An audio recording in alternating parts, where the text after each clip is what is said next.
സക്കറിയ കല്ലായി എന്ന് പറഞ്ഞിട്ടൊരു സുഹൃത്തുണ്ട്, എൻ്റെ അയൽവാസിയാണ്. ഞാൻ ചെറുപ്പം മുതൽ സൂപ്പർ ചെക്സ് എന്ന് പറഞ്ഞ മിമിക്രി ട്രൂപ്പിലുള്ള അന്നത്തെ തുടക്കം മുതൽ ഞാൻ കാണാൻ തുടങ്ങിയിട്ടുള്ള ഒരു വ്യക്തിയാണ്. പക്ഷെ മൂപ്പര് ഒരു വീഡിയോ ഇപ്പോൾ സോഷ്യൽ മീഡിയയിൽ വന്നിട്ടുണ്ട്. ആളിൻ്റെ അടുത്തുണ്ട്. സക്കറിയ ഹായ്, അസ്സലാമു അലൈക്കും. വലൈക്കും സലാം. നിങ്ങൾ കല്യാണപ്പുരയിൽ പിന്നെ ടേബിളിൻ്റെ സ്റ്റാൻഡിൽ നിന്ന് ഡാൻസ് ചെയ്യണ ഒരു വീഡിയോ ഇപ്പോൾ ഇറങ്ങിയിട്ടുണ്ട്. ലക്ഷക്കണക്കിന് ആൾക്കാർ കണ്ടിട്ടുണ്ട്.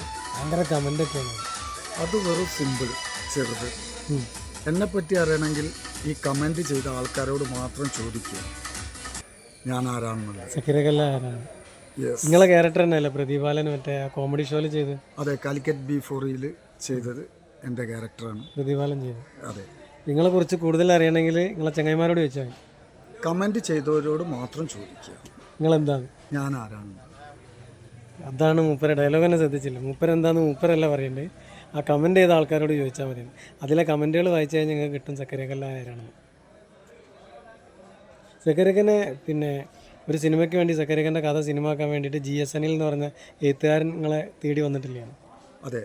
എന്നിട്ട് നിങ്ങളെന്താ പറഞ്ഞു? ടൈമില്ല. മൂപ്പർക്ക് അതിനൊന്നും സമയമില്ല എന്ന് പറഞ്ഞിട്ടാണ് അന്നത് മൂപ്പർ ക്ലോസ് ചെയ്തത്. എന്തായാലും സക്കറിയ നമ്മുടെ കല്ലായിക്കാരുടെ പ്രിയങ്കരനാണ്. ഒരുപാട് ആർട്ടിസ്റ്റുകളുടെ പ്രിയപ്പെട്ട സുഹൃത്താണ്. കോഴിക്കോട് സിറ്റിയുടെ പൊതു സ്വത്താണ്. അപ്പോൾ എന്തായാലും ഈ സക്കറിയയുടെ കഥകൾ ഇനി നമുക്ക് കാണാൻ കേൾക്കാം. ഓക്കെ സക്കറിയ.